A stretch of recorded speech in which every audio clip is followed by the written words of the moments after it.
Well, hello there, and welcome to this lecture on antiviral drugs.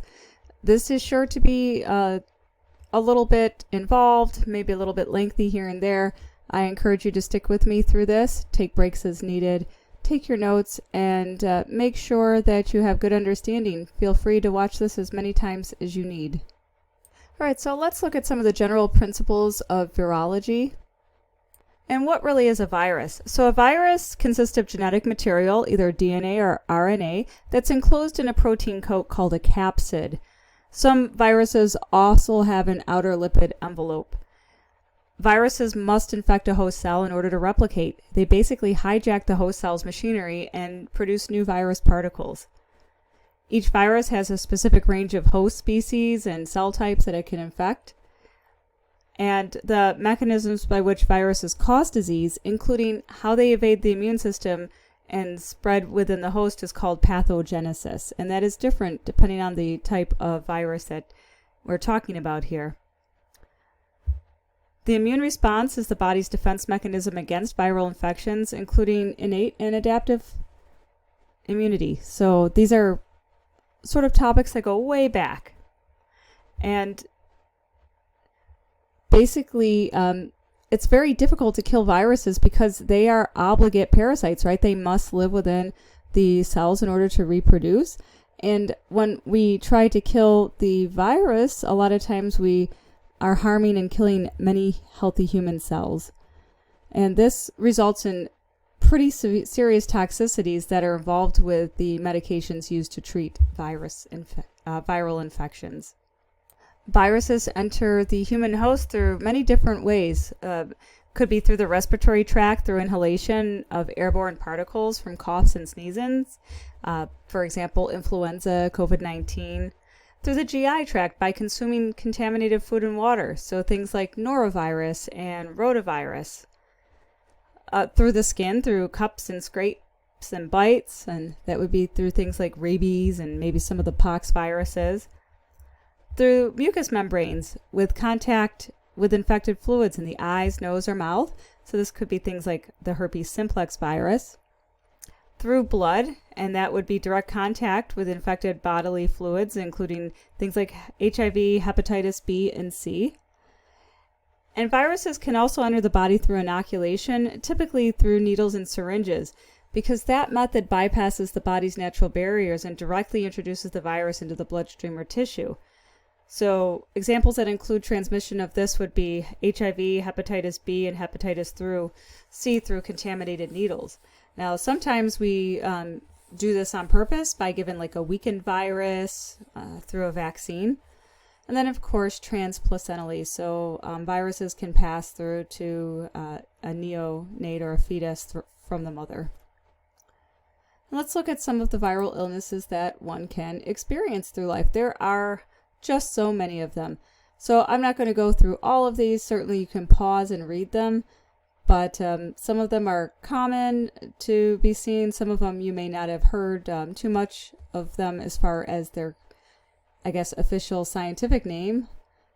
But we certainly have seen them in action. So most viral illnesses, as it says here, are bothersome but survivable, especially if you have an intact functioning immune system that will usually beat the viruses back and keep their replication at bay so that they are not interfering with the body's own natural systems.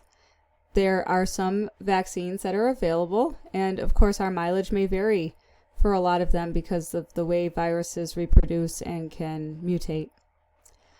We do have drug therapy available for a very small number of viral infections, and I got to tell you, we were so super excited when it came out that there was treatment for our hepatitis C patients. Not all of them, mind you, but some of them. Our antiviral drugs, we do have several of them that we will learn about today, but basically they kill or suppress the virus by basically destroying their virions, or the very small viral particles, or stopping them from replicating. Also, there's something called immunoglobulins, which we should be worrying about. So immunoglobulins come from our plasma cells, or the B cells. So these are very concentrated antibodies that attack and destroy viruses. So they specifically target and neutralize viruses. Our body will make some of these, and sometimes we can get convalescent immunoglobulins when there is a viral infection at play. For example, if anybody remembers when COVID was very prevalent, some of our high-risk patients actually got immunoglobulin infusions to help fight COVID-19. So in general, though, the immunoglobulins that the body makes, it's part of our body's natural immune system, and they play a really crucial role in defending against viral infections. And these would include things like IgG, which is the most abundant antibody in the blood. It neutralizes viruses and marks them for destruction by other immune cells. IgM is the first antibody produced in response to infection, and IgM is particularly effective at neutralizing viruses early in the infection. IgA is found in our mucous membranes and helps protect against viruses that enter through the respiratory and GI tract. And then IgE. So that is the one that is involved in allergic responses, but it can also play a role in defending against certain viral infections. So when we are infusing antibodies into a patient, we are actually using these immunoglobulins and making sure that we give them to patients safely. And that's a lecture for another time, I think. I have here a whole group of viruses that we do have effective treatment for, so we control them but don't eliminate them. And these would include things like cytomegalovirus, hepatitis, herpes, HIV, influenza, and RSV. So let's take a look at some of the characteristics of our antivirals. The antiviral drugs, in order to work effectively, must be able to enter the cell that is infected with the virus. They then wreak havoc on the virus by various routes, but usually impacting their ability to replicate. Some medications we have interfere with the virus's ability to cleave on or bind to certain cells. And other drugs actually stimulate the body's immune system. So kind of like think about a really, really good coach who's ramping up the team to go ahead and fight the other team.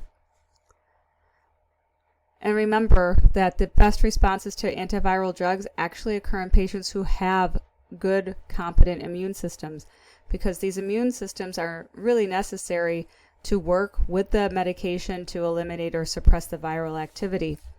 And we know this intrinsically. Think about what happens if somebody has a history of herpes virus, so cold sores, right? So what happens when a person starts to get sick? Their immunity goes down, and the immune system, which was suppressing the viral infection, is now not competent, and that's when the person would develop lesions again. Here's a good spot to talk about opportunistic infection. So an opportunistic infection is basically an infection that normally wouldn't take hold in a patient's body, but does because the body is immunocompromised. And so normally a person wouldn't be sick if they had a functioning immune system, but they are because of that. So these opportunistic infections will require long-term prophylactic therapy and anti-infective drug therapy. So this is why we put certain patients with low CD4 counts on antibiotics. And again, we're not just talking about viruses. These opportunistic infections can be fungi, they can be protozoa, bacteria, you name it, the patient can get it. There are two main classes of antiviral drugs that you need to be aware of. There are antiviral, which treats those DNA viruses.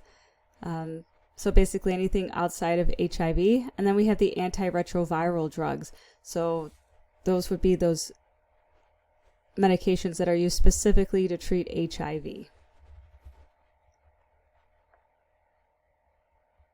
There are currently 8 known herpes viruses that can infect humans. So these include herpes simplex viruses 1 and 2. So herpes simplex virus 1 primarily causes oral herpes, while herpes simplex virus 2 primarily causes genital herpes. A varicella zoster virus causes chickenpox and shingles. Epstein-Barr virus causes infectious mononucleosis and has been linked to certain cancers. Cytomegalovirus can cause disease in immunocompromised individuals. Human herpes virus 6 causes roseola in infants, and human herpes virus 7 is also associated with roseola and some other illnesses. And human herpes virus 8 is the one that's associated with Kaposi sarcoma. Again, these members of the herpes viridae family, they have the ability to really establish lifelong infection in humans. Let's take a little dive into shingles real quick, just because it's here for us to take a peek at. So shingles is also known as herpes zoster, and it's a viral infection that's caused by the varicella zoster virus. Now, this is the same virus that causes chickenpox. And after a person recovers from chickenpox, the virus can remain dormant in the nerve tissue and reactivate years later, causing shingles. The symptoms really are of a painful rash that typically appears as red and blistering, a burning sensation which generally occurs before the rash appears, usually on one side of the face or the body, and it can be itchy. Shingles is more common in patients over the age of 50, which is why 50 is the age in which a patient should get the shingles virus. And a weakened immune system can also cause a shingles eruption, including stress, certain medications, other health conditions. Treatment really does include antiviral medications such as acyclovir, valacyclovir, which help reduce the severity and duration of the infection. And then, of course, a lot of comfort measures for patients, including pain relief and cool compresses. The shingles vaccine is highly effective in preventing shingles and its complications. Hepatitis B is a viral infection that affects the liver, and it's caused by the hepatitis B virus.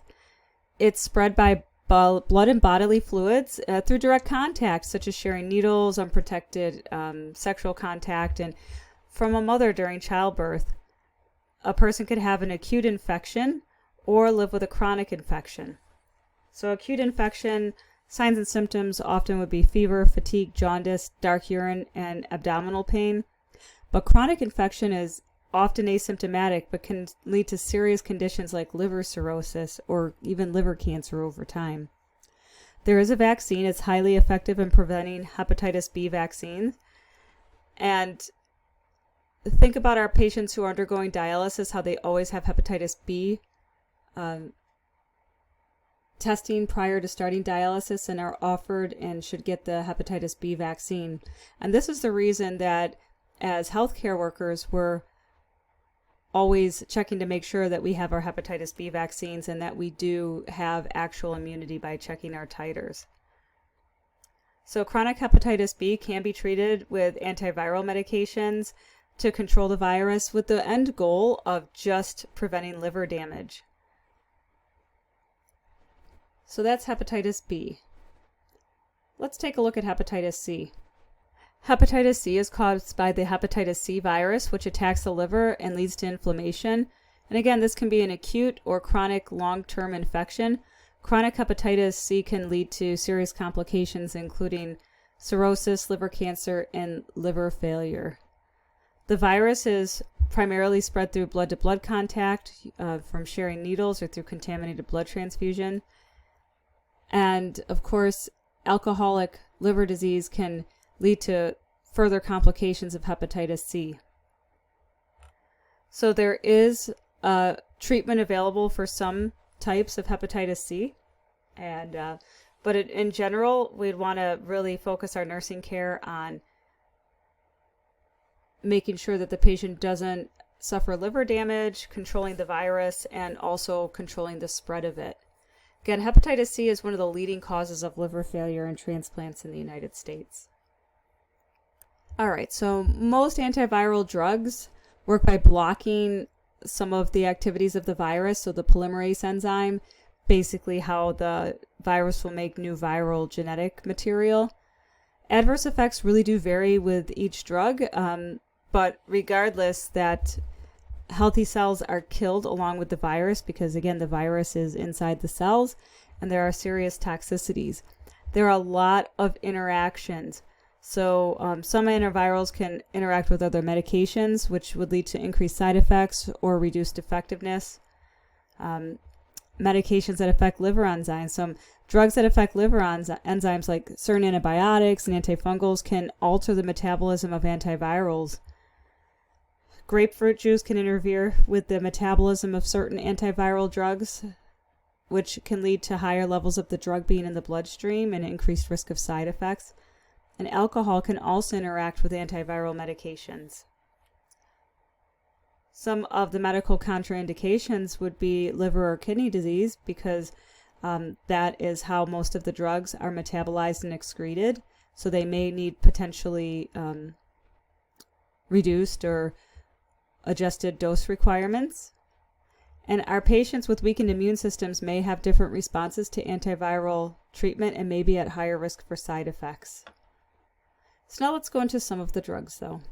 All right, so amantadine at its heart is used to treat Parkinson's disease and Parkinsonian-like symptoms like stiffness and tremors and those repetitive uncontrolled muscle movements, because it increases the amount of dopamine in the brain, which prevents these symptoms.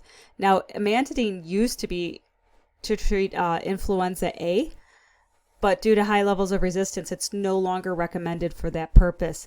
The CDC advises against using it, and it should, this medication should not replace the yearly flu shot. So there are some side effects, which include dizziness, insomnia, and dry mouth, and of course those central nervous system effects and GI effects as well. Again, you probably won't be seeing this a lot out there for treatment of influenza. Just know it exists. And if you see it in your patient with Parkinson's, no, we're not treating flu. We're treating Parkinson's. Rimantadine, which looks an awful lot like amantadine, is the same sort of medication. It just has fewer CNS effects, causes more GI effects. And again, not commonly used because of resistance. Also still used for Parkinson's. However, it is not first line, so you probably wouldn't see it very often at all. Acyclovir is an antiviral medication that's used to treat herpes simplex virus 1 and 2 and also varicella virus. It's considered the drug of choice for both initial and recurrent episodes of the viral infections. It comes in oral, topical, and injectable formulations, and basically works by inhibiting viral DNA replication. For topical use, it is applied every 3 hours for a week, and you want to make sure that the patient is taught to use gloves so that we don't have any moving of the virus from one area to the other. So you don't want to spread infection. And common effects from topical application would include things like stinging, itching, and a rash. It can cause some burning.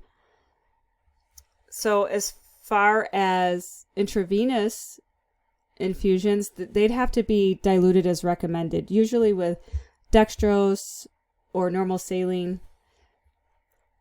It's suggested that they be infused for over at least an hour or longer to avoid those renal damage, which is seen if we give it too fast. And we want to make sure that the patient has enough hydration following these because of the risk for crystalluria.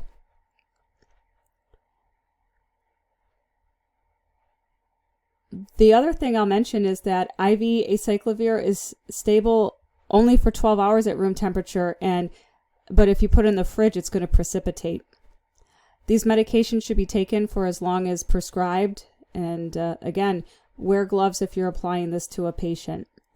If a patient has lesions, they should be abstaining from intimate contact until the lesions are gone, and it's very possible to spread this to a partner. Acyclovir has to be dosed pretty frequently.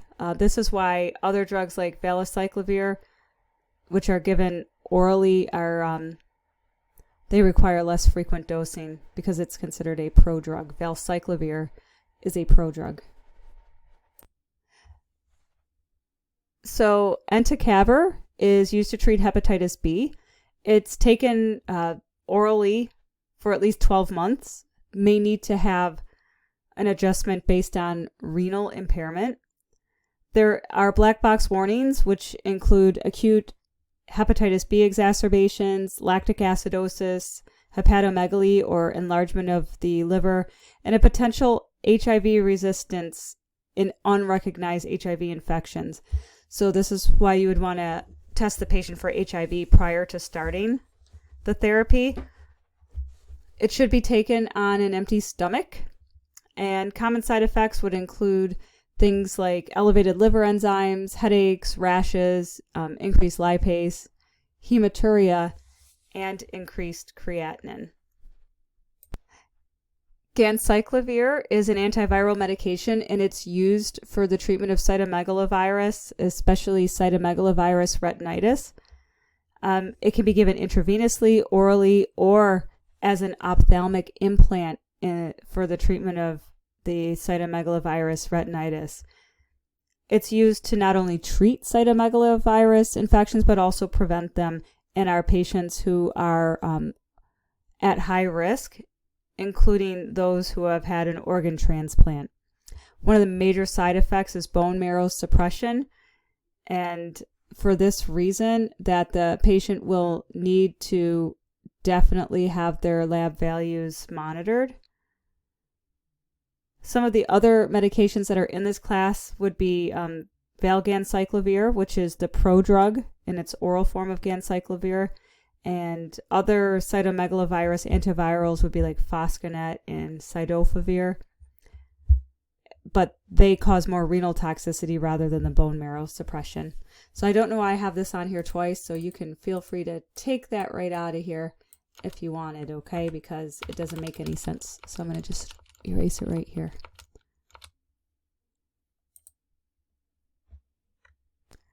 So alstiltamivir and zanamivir, which you commonly may hear them by their trade name, which is Tamiflu and Relenza, these treat influenza A and B.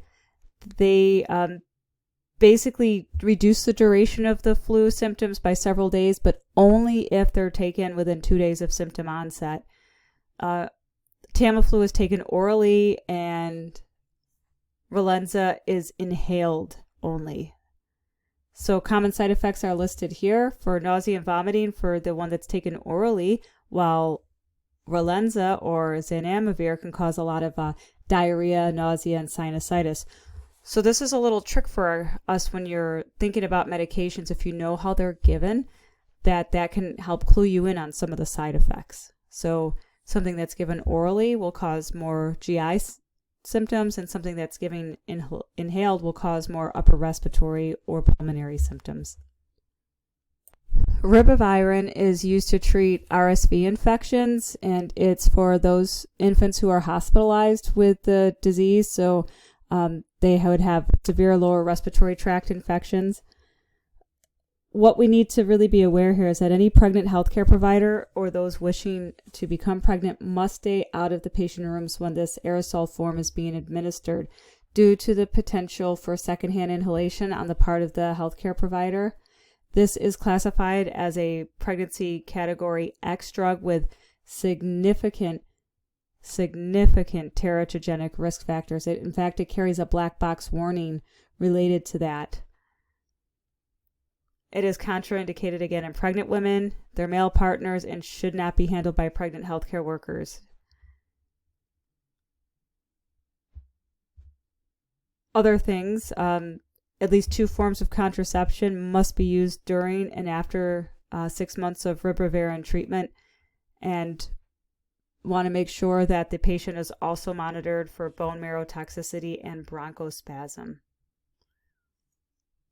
Okay, sofosbuvir, which is called Sovaldi, is a medication that is used to treat chronic hepatitis C infection. Patients normally have to take this for 12 weeks, and 95% of patients who complete this do achieve a cure for their infection. For patients who have HIV and hepatitis C co-infection and stable HIV immune systems, then they might use a little bit different of a treatment. Again, the goal here is to eradicate the virus and prevent hepatitis C-related complications like cirrhosis. All right, so now we're going to move along to HIV and the medications used to treat HIV. HIV is a retrovirus, and you'll learn more about this as you progress in the program. But basically, transmission is generally from exposure to blood or other fluids that would contain the virus. Can also be perinatally transmitted, IV drug use. And there are 4 stages of HIV infection. And this is just the World Health Organization model. There are other models out there for those who have, like the United States, we don't use this model because we can test for our labs for what our CD4 count is. But just understand there's 4 stages of HIV infection. And our patients with HIV are at high risk for opportunistic infections. And we did talk about some of these medications for the treatment of these in some other sections, including the sections on antifungal treatment, anti-parasitic treatment, and as we go in here for the viral treatment. So some of the most common ones are listed here. Some of the other opportunistic infections include lots of bacterial infections, including extrapulmonary tuberculosis. Some of the opportunistic viruses that can cause cancers, like Kaposi sarcoma, and of course, HIV wasting syndrome, which if you ever look at pictures of patients who actually die from AIDS, they are very skinny. They have huge amounts of wasting and cachexia. And this is related to their chronic diarrhea, the chronic fever and inflammation, and poor nutrition as a result of this. Patients do not take monotherapy for HIV. They are always on at least a couple, if not 3 drugs, usually 3 or more. These medications are given because of the ability of the virus to sort of replicate its way and mutate its way out of the treatment that we have for AIDS. And we've come a long way as far as treating and controlling AIDS, so it's now more of a chronic condition.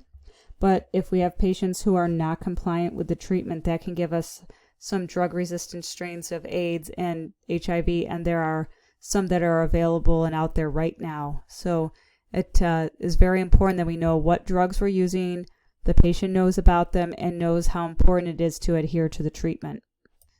Here's just a cute little infographic on the drugs that we're going to go into and teach today and learn about those, the different classes, okay? But lots of adverse effects, all right? In general, of course, anti-HIV drugs, they really produce a strain on the liver and can result in liver disease. And depending on the type of drugs might be the side effects you're going to see. So protease inhibitors have a lot of lipid abnormalities, including lipodystrophy, which is the redistribution of fat stores under the skin. And that can cause dyslipidemias and high triglyceride levels, insulin resistance, type 2 diabetes. And there's been an increase in long-term antiviral drug therapy due to the fact that people are surviving longer. And this has led to the emergence of some other long-term adverse effects, including bone demineralization and osteoporosis.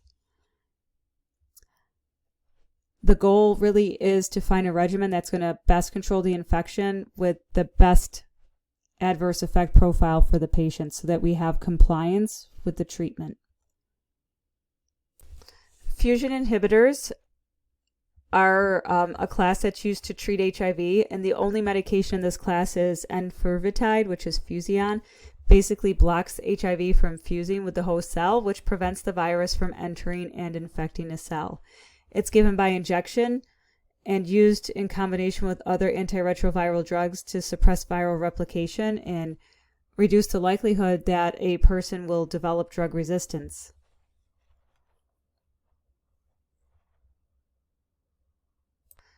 Protease inhibitors are another class of antiviral drugs. They're primarily used to treat infections caused by HIV, but can also be used for hepatitis C. Basically blocks the action of protease enzymes. These enzymes are crucial for viruses to replicate and produce new virus particles. By inhibiting these enzymes, protease inhibitors prevent the virus from maturing and spreading. Protease inhibitors are a key component of antiretroviral therapy for HIV. They help reduce viral load and slow progression of the disease. They're also used in others as well, including hepatitis C, and some of them are being repurposed even now for COVID-19. Side effects would include common ones: nausea, vomiting, diarrhea, and headache. They are best absorbed in the gastric environment, and therefore best to take them on an empty stomach.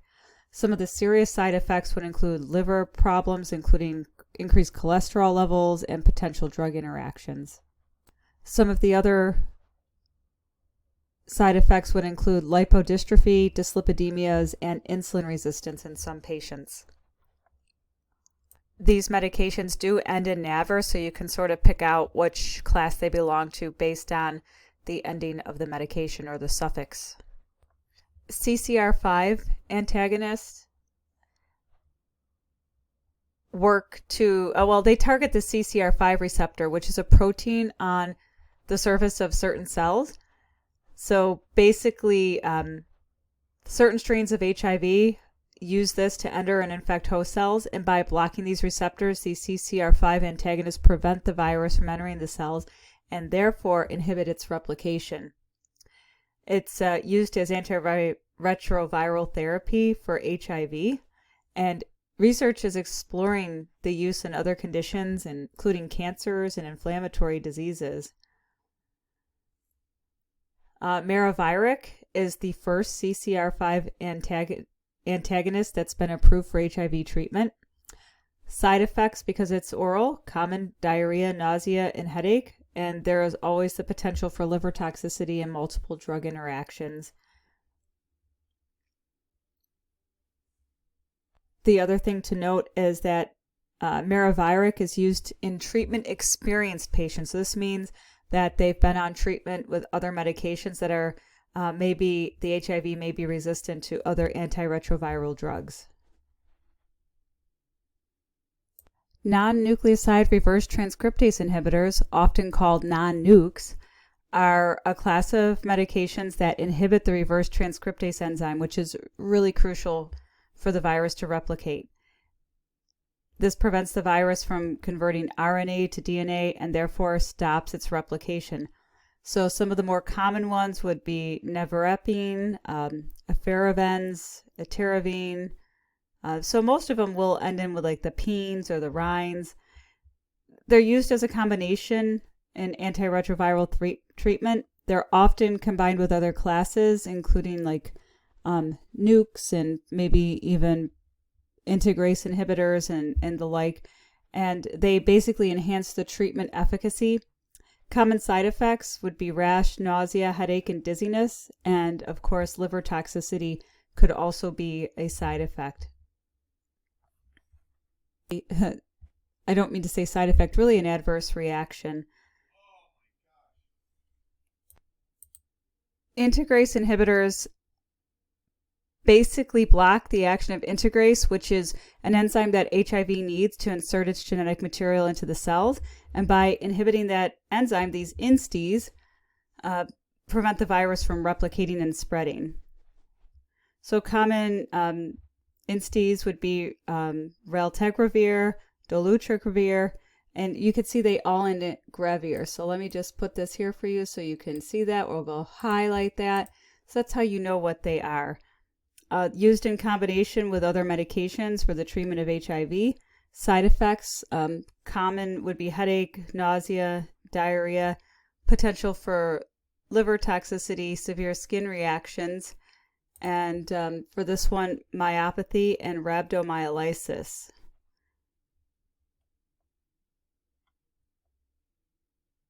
This is a really distinct mechanism of action compared to other HIV drug classes, so it's pretty interesting. But remember the adverse effects of myopathy and rhabdomyolysis. So we'll be looking for muscle aches and changes in the color of urine to show us that our patient may be having these adverse effects. All right, so before we talked about the non-nukes, let's now talk about the nukes, or the nucleoside reverse transcriptase inhibitors. They have a very similar mechanism of action. They basically incorporate themselves into this newly synthesized viral DNA, which prevents it from getting longer, and that halts the replication. So some of the examples would be zidovudine, lanumivudine, abacavir, and tenofovir. It can be used for treatment of HIV as well as hepatitis B, also often combined with other medications like our reverse transcriptase inhibitors, protease inhibitors, integrase inhibitors. These basically help suppress viral load, but cause some pretty severe side effects like anemia, neuropathy, and lactic acidosis. The nukes have been a cornerstone of HIV treatment for many years, and they continue to play a vital role in managing the infection. So we'll take a peek at one of them. So zidovudine is a nuke. It is part of what was called AZT, which was the world's first antiretroviral therapy, which was cleared by the FDA in 1987. This is one that is safely used in pregnancy and in newborns. So when you consider your patients and you have somebody who's of childbearing age, this may be a medication that they may be on. It does have some really dose-limiting effects, the biggest of which is bone marrow suppression, and that's often the reason the patient with HIV infection has to be switched to another drug. Two drugs can be taken together sometimes. So, for example, if a patient had bone marrow suppression, then they might put them on didanosine, which allows the patient to have less of a dose of zidovudine. And again, this is given to HIV-infected pregnant women and even to newborn babies to prevent maternal transmission of the virus to the infant. Pre-exposure prophylaxis is a prevention strategy for people who do not have HIV, in which they would take antiretroviral medicine to reduce the risk that they could acquire HIV through some of the behaviors, including sexual contact and other high-risk behaviors.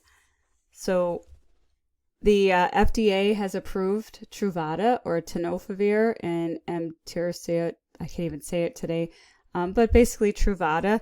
It is recommended for all individuals who are at high risk for HIV exposure. And when taken consistently, it's up to 90% effective, which is really a really important thing for us. Consistent use is the key. The one thing that I'll mention that's been happening, however, is that as patients become more comfortable with PrEP, sometimes what's happening is they're not using protection to guard against other potentially terrible infections. So we're seeing higher than average rates of other STIs in patients who are using this because maybe they are not using the barrier methods of safety. All right, so this stuff is kind of boring, but we'll keep on. There's a lot of other viral infections, and we may have treatment for some of them. And sometimes our treatment sort of starts out pretty good and doesn't really last for very long. And we end up basically chasing these viruses, which is why we don't really have really good vaccines to viruses because of the nature of them being virus. So down to some patient education and nursing implications. So remember, we want to let patients know that antiviral drugs, they are not cures. Okay? They are not. The virus is still in the body. It's never completely gone. And overall, there are some antivirals which we have used to obtain a cure for hepatitis C, but the majority of them are not like that. The majority of them, we're just using these medications to suppress the virus. Make sure we're assessing for underlying disease, any medical history, allergies, baseline vitals. Nutrition is a key component of any therapy, so make sure we know where the patient's starting as far as weight, BMI, nutritional patterns. Proper handling and application for any of our topical ointments. Emphasizing the importance of good hygiene in general. All right, let the patients know that they need to take their medications exactly as prescribed and for the full course of treatment. And if they are taking something on an as-needed basis, for example, maybe they have acyclovir for when they're having outbreaks of herpes simplex 1, that they should start the medication at the earliest sign of a recurrent episode. Remember that as long as the person has lesions, they are absolutely able to transmit the virus. Look for adverse effects, which can be varied based on the type of drugs that they're having. I put the majority here, but foscarnet and cidofovir can cause renal toxicity as well. So just threw it in here just so you can add it to your list. And looking for the therapeutic effect of the medication, right? Basically, if we're giving antiretroviral therapy, the therapeutic effect is that the patient will not progress to AIDS infection, that they will maintain their CD4 count and maintain their healthy status. Other viruses, you would want to make sure that the patient is getting better from their signs and symptoms. And we might have a decrease in the flare-ups for those sort of cyclic infections that keep coming back. All right, guys, I know this has been a long one. It's been long for me too, but we got through it. So let's end with our cartoon. We have a white blood cell saying, "Halt, virus." Virus says, "Hey, come on, white blood cell. 'Tis the season." Well, all right, scamp, get on in here before I change my mind. And guys, as we enter cold and flu season, from my house to yours, wash your hands.